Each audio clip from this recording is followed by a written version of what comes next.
অর্ধেক আনার দিলাম, খাও।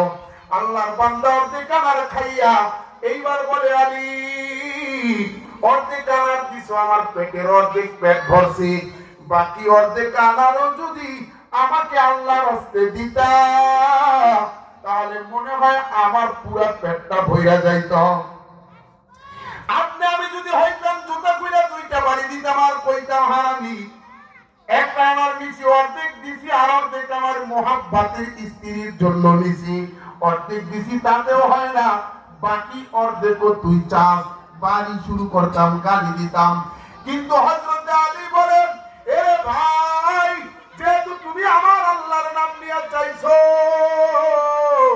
অর্ধেক আনার তোমাকে দিছি, বাকি অর্ধেক আনারও যদি তোমাকে না দেই আমার আল্লাহর নামের অসম্মানী হয়।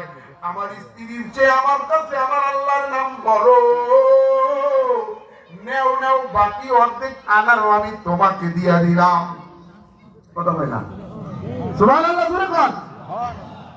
আপনি আমি দিতাম নি কইতে মাই বলা জুতাটা খুলে খুলে বাড়ি দিতাম। ভাইরা আমার, বাবাজিরা আমার, এইবার মুসাফির আনার খায়া চলে গেছে, এখন আনার আসেনি। বলবেন এই পয়সা টাকা হ্যাঁ প্রচার করবেন, কানমুল জাগাইবেন না এক নম্বরে। ভাইরা আমার, বাবাজিরা আমার, খারাপ লাগেনি? তাহলে জানকা এবার হযরত আলী বাড়িতে গেছে, বাড়িতে যাইয়া চুপচাপ কোনো কথা কয় না, কারণ জানে কথা কইলেই স্ত্রী তার কাছে আনার চাইবে। রাত হয়ে গেছে, রাত তখন গভীর, যখন রাত গভীর দরজার মধ্যে কে যেন আইসা ডাক দিছে, বলে কে? বলে আমি সালমান পারছি। দরজা খুলে দিছে, বলে সালমান এত রাত্রে তুমি কেন আসছো? বলে ভাই আলী এই নাও, আল্লাহর নবী তোমার জন্য আনার পাঠাইছে।